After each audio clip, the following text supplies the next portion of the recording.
नमस्कार, अपना बिहार देख रहे हैं आप। आपके साथ मैं हूं शिप्रा झा। बुलेटिन की शुरुआत करेंगे बड़ी खबर से। बड़ी खबर राजधानी पटना से, जहां कारतूस के साथ सेना का क्लर्क गिरफ्तार हुआ है। बड़ी खबर आपको राजधानी पटना से बता रहे हैं। कारतूस के साथ सेना का क्लर्क गिरफ्तार हुआ है। पटना एयरपोर्ट पर गिरफ्तारी की गई है। जांच में बैग से 9 कारतूस मिले हैं। बताया जा रहा है कि पटना से दिल्ली जा रहा था सेना का क्लर्क जब गिरफ्तारी हुई। बड़ी खबर आपको राजधानी पटना से बता रहे हैं, जहां सेना का क्लर्क जो है उसे गिरफ्तार किया गया है। उसके पास से कारतूस बरामद किए गए हैं। पटना एयरपोर्ट पर क्लर्क की गिरफ्तारी की गई। बताया जा रहा है कि जब बैग की जांच की गई तो उसके अंदर से 9 कारतूस मिले हैं। पटना से दिल्ली जाने की तैयारी कर रहा था सेना का क्लर्क, जिसे गिरफ्तार किया गया है।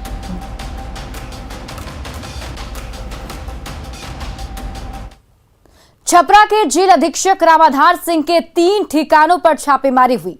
पटना, छपरा और गया में निगरानी की टीम ने छापेमारी की। छापेमारी में कैश, जेवर और जमीन के कागजात के साथ साथ कई बैंक खातों की भी जानकारी मिली है। पटना में छापा,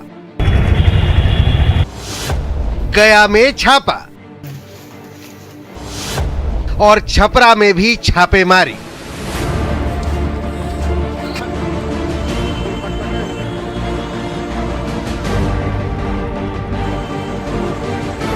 इन नोटों की गड्डियों को देखिए, देखकर आंखें फटी की फटी रह जाएंगी। देखिए 5-500 की कितनी गड्डियां हैं। 1, 2, 3, 4, 5, 6, 7, 8, 9, 10 ही नहीं, उससे भी कई गुना ज्यादा। ये किसी अपराधी के घर से नहीं, बल्कि एक जेल अधीक्षक के घर से बरामद हुई हैं। नाम है रामाधार सिंह, जो छपरा में जेल अधीक्षक के पद पर तैनात है। छपरा के जेल अधीक्षक रामाधार सिंह के 3 ठिकानों पटना, गया और छपरा में निगरानी विभाग की टीम ने एक साथ छापा मारा। आय से अधिक संपत्ति मामले में छपरा मंडल कारा के अधीक्षक रामाधार सिंह के आवास पर छापेमारी जारी है। यही वो आवास है जहां निगरानी विभाग के अधिकारी लगातार सुबह से छापेमारी कर रहे हैं। लगभग 5 घंटे बीत चुके हैं और इस दरमियान भारी मात्रा में कैश, जेवर और कई बैंकों के खाते। लेकिन हमें जो जानकारी मिली है उसके अनुसार लगभग 5 से 10 लाख का कैश और भारी मात्रा में जेवर के साथ साथ कई बैंकों के खाते मिले हैं। छापेमारी में जितनी संपत्ति का खुलासा हुआ, उतनी संपत्ति शायद एक आम इंसान ने अपनी पूरी जिंदगी में नहीं देखी होगी। छापेमारी के दौरान जो संपत्ति का खुलासा हुआ है, उसे आपको भी जानना जरूरी है। छापेमारी में 19,40,000 कैश बरामद हुए हैं। करीब आधे किलो सोने के जेवरात मिले हैं। 1 किलो से अधिक कीमत के चांदी के जेवरात मिले हैं। 1 सोने की बिस्किट और 2 सोने की ईंट मिली है। जेवरातों की कीमत करीब 29 लाख आंकी गई है। 1,92,00,000 की जमीन की 31 डीड मिली है। 24 बैंक के पासबुक, जिसमें 30 लाख रुपए जमा है। पोस्ट ऑफिस में 12,50,000 रुपए की जमा पूंजी, 12 LIC के कागजात, म्यूचुअल फंड और शेयर में निवेश के साथ साथ 11 लाख की स्कॉर्पियो भी मिली है। सर्च के क्रम में इनके घर से, आवासीय मकान से 5.5 लाख रुपया नगद, करीब 28 लाख रुपया का जेवरात, 1,25,00,000 का डीड दस्तावेज और लगभग 70,000 रुपया निवेश का कागजात बरामद हुआ है। अभी हम लोगों को कार्रवाई चल रही है। इसके अतिरिक्त भी पटना और गया में इनके आवास पर छापेमारी। रामाधार सिंह पर आय से 1,21,57,000 रुपए इकट्ठा करने का आरोप है। लेकिन जब छापेमारी हुई तो रामाधार सिंह काली कमाई का कुबेर निकला। अब जरा सोचिए, इस भ्रष्ट अधिकारी ने कितने अपराधियों की मदद कर ये संपत्ति इकट्ठी की होगी।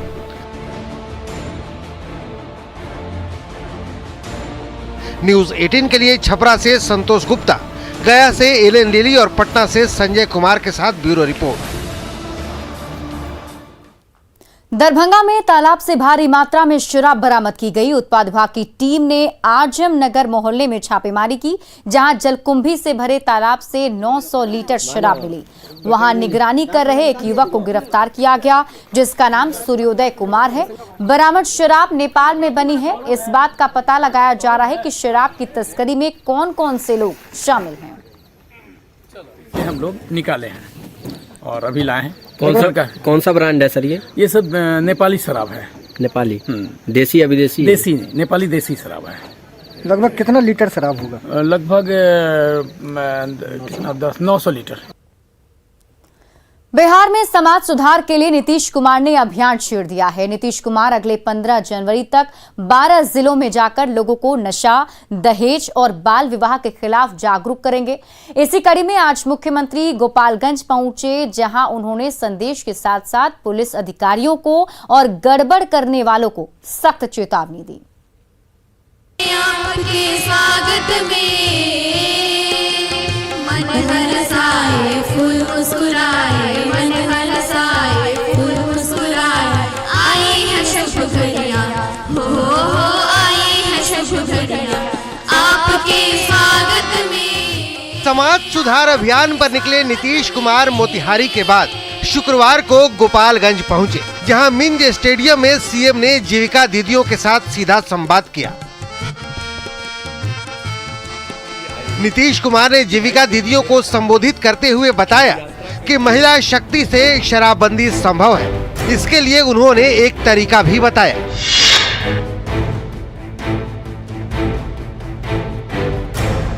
जैसे ही मालूम हो तो आपको सब खबर दे दिया गया है, नंबर दे दिया गया हर गांव में, वहां तो खबर कर ही दीजिए और उस पर तो कार्रवाई की ही जाएगी।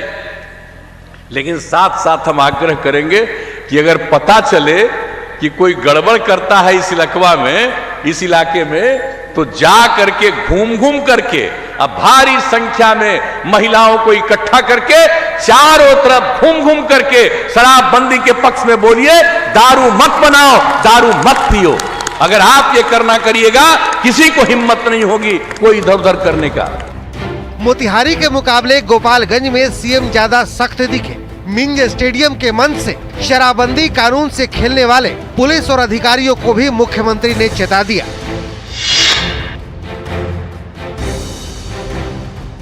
अगर कोई पुलिस वाला और अधिकारी वाला इधर उधर करेगा, गड़बड़ करेगा, तो उसको तो कर ही देंगे हम लोग, निकाल बाहर कर ही देंगे। और कोई गड़बड़ करेगा वो भी अंदर जाएगा।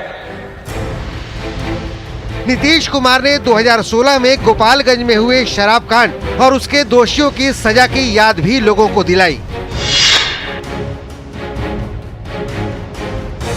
फांसी की सजा हो गई, फांसी की सजा हो गई। मर्द लोग जो थे गड़बड़ करने वाले, कोर्ट ने फांसी की सजा दे दी। गड़बड़ करोगे, शराब बनाओगे, शराब पिलाओगे, लोगों को मारोगे, तो आप सोच लीजिए क्या स्थिति है। तो ऐसी सजा मिल गई। और जो उसमें कुछ महिलाएं शामिल हो गई थी, तो उन लोगों को तो खैर आजीवन कारावास की सजा हो गई।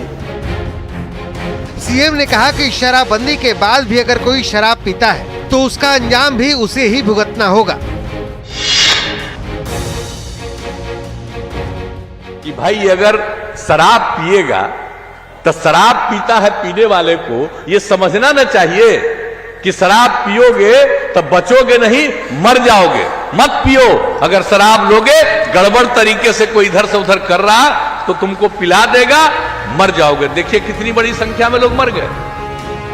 पिछले 16 सालों में नीतीश कुमार ने बिहार को विकास की बुलंदियों तक पहुंचाया है, लेकिन नीतीश कुमार मानते हैं कि बिना समाज सुधार के असल विकास संभव नहीं है। विकास का काम तो हम लोग कर ही रहे हैं, लेकिन सिर्फ विकास के काम का मतलब नहीं है। अगर समाज सुधार नहीं है तो विकास का कोई मतलब नहीं है। इसलिए विकास के साथ साथ समाज सुधार भी जरूरी है। तो उसी के लिए ये अभियान चला है। नीतीश कुमार के समाज सुधार अभियान का पूरा फोकस महिलाओं पर है। अभियान के जरिए नशा, दहेज और बाल विवाह को लेकर जागरूक किया जा रहा है। 22 दिसंबर से शुरू समाज सुधार अभियान 15 जनवरी को पटना में खत्म होगा। समाज सुधार अभियान का अगला पड़ाव मुजफ्फरपुर है। न्यूज 18 के लिए गोपालगंज से संजय कुमार की रिपोर्ट। जेडीयू उत्तर प्रदेश विधानसभा चुनाव में बीजेपी के साथ गठबंधन करने को तैयार है। पार्टी के राष्ट्रीय अध्यक्ष ललन सिंह ने कहा कि जेडीयू ने उत्तर प्रदेश बीजेपी अध्यक्ष को सीटों की लिस्ट सौंपी है। उन्होंने बताया कि इस काम के लिए केंद्रीय मंत्री आरसीपी सिंह को अधिकृत किया गया है और समझौते की आगे की बातचीत वे ही करेंगे।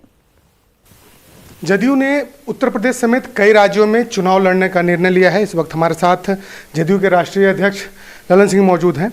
सर, यूपी में क्या चल रहा है, कहां तक बातचीत हुई आपकी सहयोगी पार्टी बीजेपी से?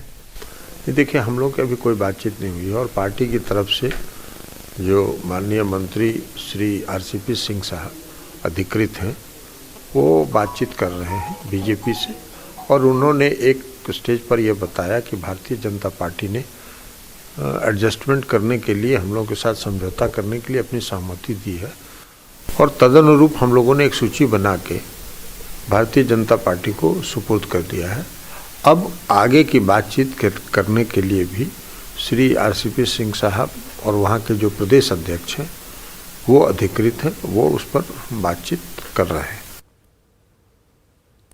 नीति आयोग की रिपोर्ट का हवाला देते हुए नीतीश सरकार लगातार बिहार के लिए विशेष राज्य के दर्जे की आवाज उठा रही है।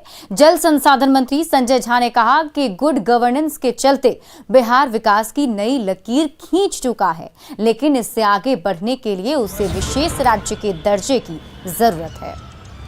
उसका हम लोगों का डिमांड बहुत पहले से है। हम लोग रख रहे हैं कि भाई देश का अगर विकास होना है बिना बिहार के तो अचीव नहीं कर सकता और बिहार को आज के दिन में इसी गुड गवर्नेंस के बेसिस पर बिहार यहाँ तक पहुँचा है। अब इसके आगे जो बिहार को जंप लगाना है उसमें मदद की जरूरत है।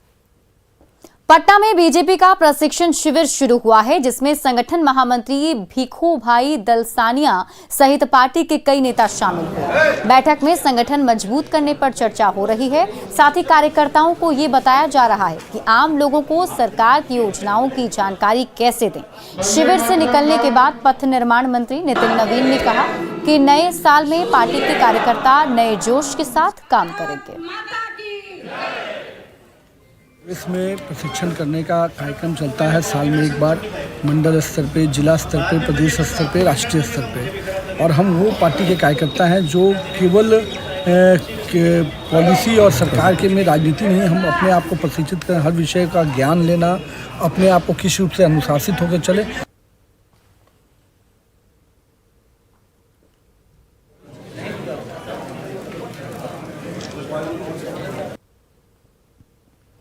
और इसी बीच पटना से बड़ी खबर सामने आ रही है। वेटनरी कॉलेज के छात्रों ने हड़ताल स्थगित कर दी है। बड़ी खबर आपको बता रहे पटना से, वेटनरी कॉलेज के छात्रों ने हड़ताल को स्थगित कर दिया है। छात्रों ने सरकार को 15 दिनों की मोहलत दी है। कल सुबह से काम पर लौट जाएंगे सभी छात्र। मंत्री मुकेश सहनी के आश्वासन पर यह हड़ताल स्थगित किया गया है। आपको बता दें कि स्टाइपेंड बढ़ाने की मांग को लेकर ये सभी छात्र हड़ताल पर थे, लेकिन अब जो अपडेट है उसके मुताबिक हड़ताल को स्थगित कर दिया गया है। सरकार को 15 दिन की मोहलत दी गई है। पटना के गर्दनीबाग थाने का कबाड़ लोगों के लिए जी का जंजाल बन गया है। पुलिस थानों में जब्त गाड़ियों और सामानों को सड़क पर रखा गया है, जिससे सड़क पर जाम लग जाता है और लोगों को खासी परेशानी उठानी पड़ती है।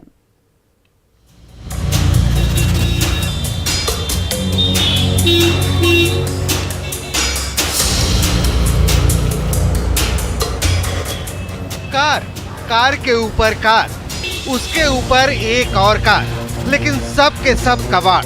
गाड़ियों के ऊपर जमी धूल इनकी हालत बताने के लिए काफी है, लेकिन इन तस्वीरों को देखकर गलतफहमी में मत पड़िएगा। ये किसी कबाड़ खाने की तस्वीर नहीं है। ये हाल है पटना के आदर्श थानों में से एक गर्दनीबाग थाने की।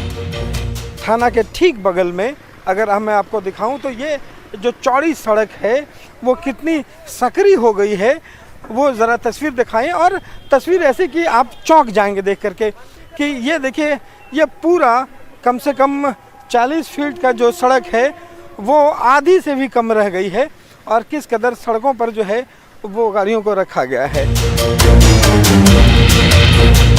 पुलिस कार्रवाई करती है, उस कार्रवाई के दौरान कई गाड़ियां भी पकड़ी जाती हैं, जिन्हें ना तो समय पर बेचा जाता है और न ही नीलामी होती है। और जब थाने में गाड़ियों को रखने की जगह नहीं बचती तो उन्हें सड़क के किनारे खड़ा कर दिया जाता है। ये ज़रा तस्वीर आप यहाँ पे देखिए कि गाड़ियों को किस कदर जो है वो खड़ा किया गया है। इन तस्वीरों को हम अगर आपको दिखाने की कोशिश करें कि सिर्फ ये एक नहीं, यहाँ से जहाँ तक आपको नज़रें जाएंगी कैसे बहुमंजिला के रूप में यहाँ पे गाड़ियों को खड़ा किया गया है और मुख्य सड़क पर, जिसके कारण सड़क जो है वो पूरी तरह से संकरी हो गई है। हमेशा जाम लगा रहता है, लोगों को आने जाने में भारी परेशानी उठानी पड़ती है।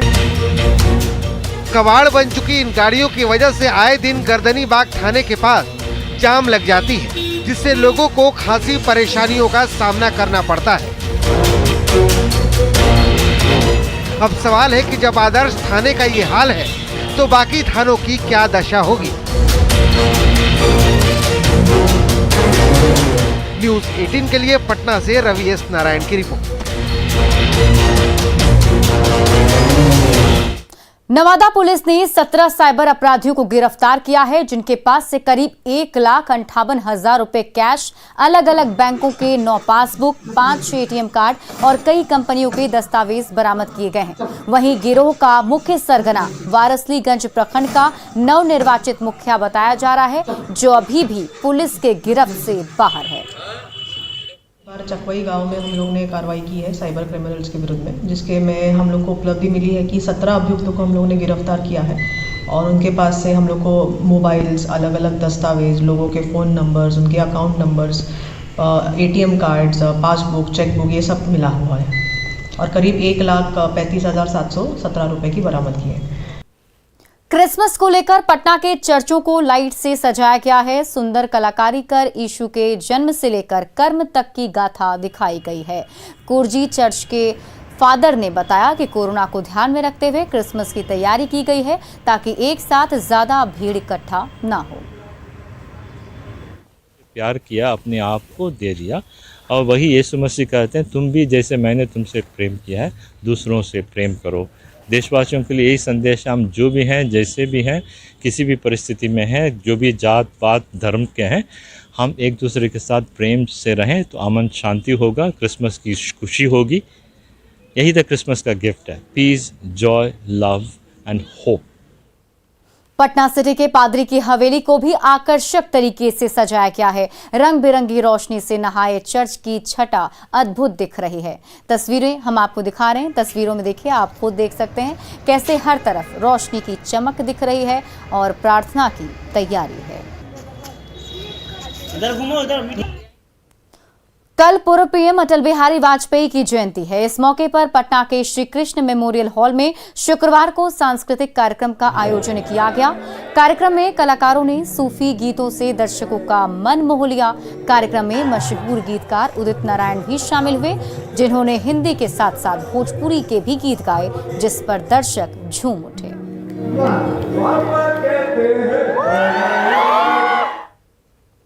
और फिलहाल इस बुलेटिन में अभी के लिए बस इतना ही, लेकिन न्यूज़ 18 बिहार झारखंड पर खबरों का सिलसिला लगातार जारी है।